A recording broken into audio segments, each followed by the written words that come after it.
You don't have to garden for very long to understand that whiteflies can be a real nuisance in your plants. But don't worry, we're here to help. Check this out.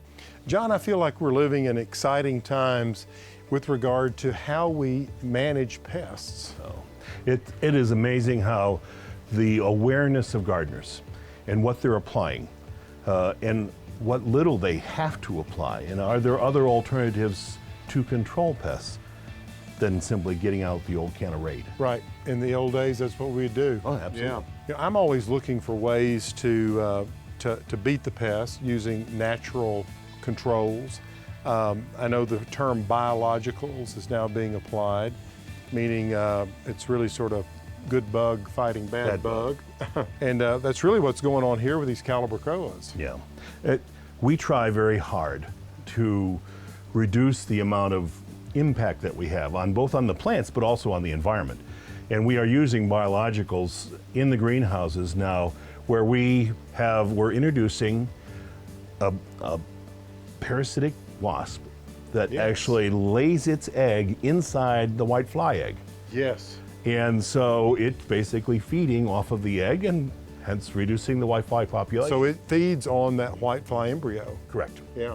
Then we also have another little spider, a spider mite that actually doesn't have to do anything injecting into the egg, it actually eats the egg and that's its breakfast. So it works out really well. That's perfect. Yeah.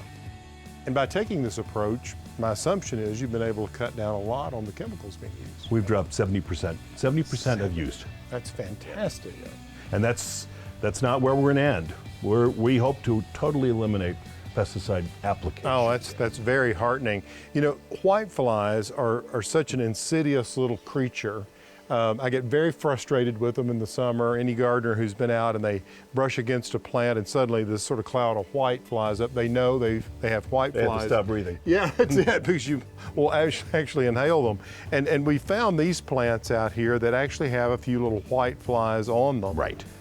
If someone picks up a container with white flies, what's your recommendation bringing it home? Well, usually you won't find it in the garden center because there's lots of other plants in the garden center. It's usually when you're in the car or when you take the plants out of the car and now putting them in your home. That's when they become apparent. Yes. And so, you know, when you get the one or two flies that are coming up, it's like, all right, that's a warning signal because they're using that plant as not only as a home, but also as a local grocery store.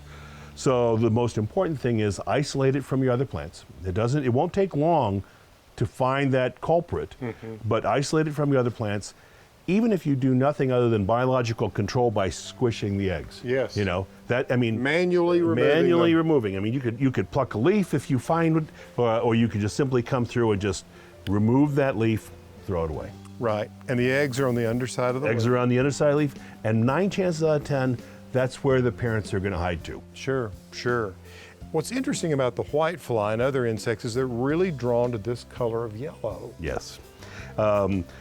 You learn a lot, and I would never go gardening or go to a garden center to shop wearing a yellow shirt or blouse because yellow is the primary attractant color for whitefly. So just a little side tip. Also, if you've had problems with whitefly in the past, know that where you go to almost as the sentinel plant or the plant that is going to tell you what's happening, look towards your flowers that have yellow color. Yellow blooms, I see. So they're going to give you, they're the indicator plant. They're the indicator plant. Well, I've noticed, and we've used this in my garden, but I've noticed even in some of your greenhouses, you've done really broad spans of what I would consider sticky tape, yellow sticky tape. Yellow sticky tape. To collect them. That's a third way you're dealing with whitefly specifically. Right, again, it's the indicator. You watch that tape, you know when you applied it, you know that if you walk past it every day, if there's 1 or 2 additional little bodies that are stuck to that tape, you know that we either have to up the biologicals or we need to find where that culprit plant is. Right, and take some measure. Yes. Very good. John, thanks for all the great work you're doing to grow a greener plant. Yeah. And a planet. And a planet. Very Great. good. Thank you so much. Thank you, Ellen.